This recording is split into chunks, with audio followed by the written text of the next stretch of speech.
Sous le haut patronage de Sa Majesté, le roi Mohamed VI, le Maroc d'avenir en Afrique et sur le monde.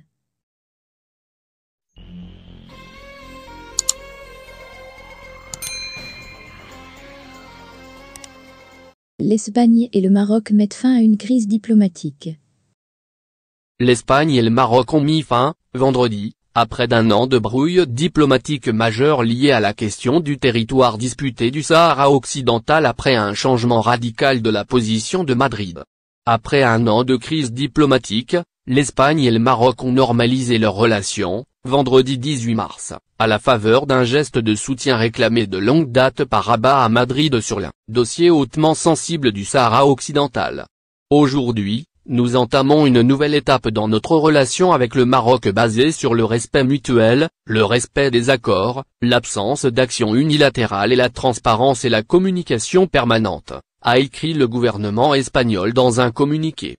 Cette annonce intervient après la publication d'un communiqué du Palais royal marocain faisant état d'un message du Premier ministre espagnol, Pedro Sánchez, indiquant que le plan marocain d'autonomie pour le Sahara occidental est la base la plus sérieuse, réaliste et crédible pour la résolution du différend.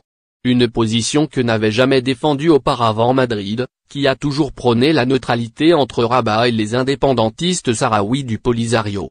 Si le gouvernement espagnol ne reprend pas, dans son communiqué, ce message et ne dit mot du Sahara, il le confirme implicitement en soulignant que cette étape se déroulera dans le cadre d'une feuille de route claire et ambitieuse comme l'indiquent les communiqués du gouvernement du Maroc.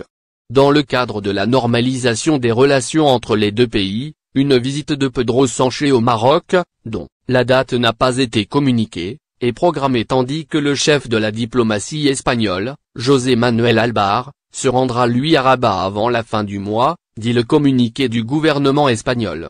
Pour Ignacio Sombrero, journaliste espagnol spécialiste des relations entre les deux pays, le gouvernement espagnol a cédé à la principale exigence du Maroc qui lui demandait de soutenir sa proposition d'autonomie du Sahara occidental. C'est un changement important car le Maroc exige que cela soit rendu public mais les autorités espagnoles ont toujours aidé le Maroc, sur ce dossier, ces dernières années dans la discrétion, nuance-t-il.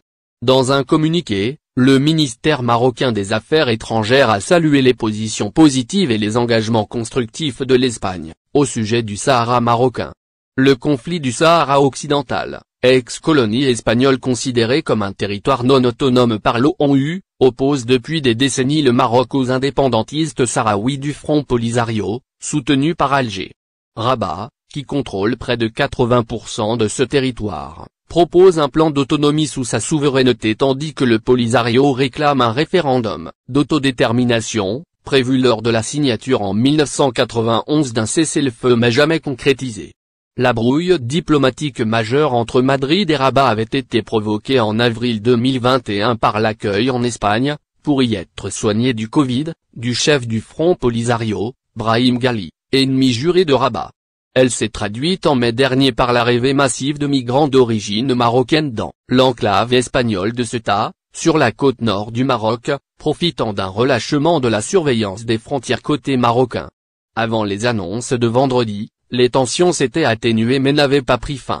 Rappelée pour consultation en mai, l'ambassadrice du Maroc en Espagne n'est toujours pas revenue à Madrid. Selon Bernabé et Hello accent aigu P, professeur d'études arabes et islamiques à l'Université autonome de Madrid, ce geste de Madrid sur le Sahara a en particulier pour but d'obtenir de Rabat une gestion des flux migratoires. Afin de serrer un peu la vis qu'il y ait plus de contrôle et non cette absence intentionnée de contrôle de la part du Maroc, juge-t-il. En contrepartie de la reprise de ses relations diplomatiques avec Israël, le Maroc avait obtenu des États-Unis, alors dirigés par Donald Trump, la reconnaissance de la marocanité de l'ex-colonie espagnole. La semaine dernière, Washington a réitéré son soutien à Rabat, en réaffirmant que son plan d'autonomie était